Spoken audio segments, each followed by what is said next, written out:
जादुई पेड़ और सतरंगी पत्तियां। सुंदरवन के किनारे एक छोटा सा गांव था जहां आरव नाम का एक 9 साल का समझदार लड़का रहता था। आरव को पेड़ पौधों से बहुत प्यार था। एक दिन जंगल में सूखी लकड़ियां ढूंढते हुए वो बहुत गहरे रास्ते पर निकल गया। वहां उसे एक अजीब सा पेड़ दिखा। उस पेड़ का तना चांदी जैसा चमक रहा था और उसकी पत्तियां हरी नहीं बल्कि सतरंगी 7 रंगों वाली थी। जैसे ही आरव उस पेड़ के पास गया, पेड़ से एक सुरीली आवाज आई, आरव डरो मत, मैं इस जंगल का कल्पवृक्ष हूँ, लेकिन मैं लोगों की लालच वाली इच्छाएं पूरी नहीं करता। मैं केवल बच्चों के सपनों को सच करता हूँ। आरव की आंखें फटी की फटी रही। पेड़ ने कहा, मेरी 7 पत्तियां हैं और हर पत्ती का एक अलग जादू है। तुम अपनी जरूरत के हिसाब से कोई भी एक पत्ती तोड़ सकते हो। चुनौती और समझदारी। आरव ने सबसे पहले नीली पत्ती को छुआ। छूते ही आसमान से ठंडी ठंडी बारिश होने लगी और सूखी धरती हरी भरी हो गई।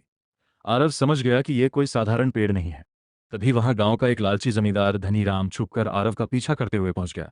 उसने पेड़ को देखा और चिल्लाया, वाह, सोने चांदी का पेड़, मैं इसकी सारी पत्तियां तोड़कर अमीर बन जाऊंगा। धनीराम ने जैसे ही लाल पत्ती को तोड़ा, पेड़ से कोई सोना नहीं निकला बल्कि जमीन से ढेर सारे चूहे निकल आए और उन्होंने धनीराम के महंगे कपड़े कुतरने शुरू कर दिए।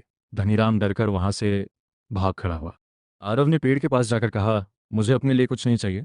हमारे गांव के स्कूल में बच्चों के पास पढ़ने के लिए किताबें और खेलने के लिए खिलौने नहीं हैं। क्या आप मदद कर सकते हैं? पेड़ आरव की निस्वार्थ भावना देखकर बहुत खुश हुआ। उसने कहा, तुम पीली पत्ती को तोड़कर हवा में उड़ा दो। आरव ने ऐसा ही किया। जैसे ही पीली पत्ती हवा में उड़ी, वह चमकीली तितलियों में बदल गई और गांव की तरफ उड़ चली। आरव दौड़ते हुए वापस अपने गांव पहुंचा। उसने देखा कि स्कूल का पुराना मैदान अब एक जादुई पार्क बन चुका था, जहां हवा में तैरती हुई कहानियों की किताबें थीं, जिन्हें बच्चे छूते ही कहानियां सुनने लगते थे। और ऐसे खिलौने थे जो बच्चों के मूड के हिसाब से अपना रंग बदलते थे। सीख। गांव के सभी बच्चे खुशी से झूम उठे। आरव हर हफ्ते उस जादुई पेड़ के पास जाता, उसे पानी देता और उसकी देखभाल करता। पेड़ ने खुश होकर पूरे गांव को हमेशा खुशहाल और समृद्ध बनाए रखा। इस कहानी से बच्चों को यह सीख मिलती है कि लालच का फल हमेशा बुरा होता है और दूसरों की भलाई सोचने वालों की मदद भगवान या जादू खुद करता है।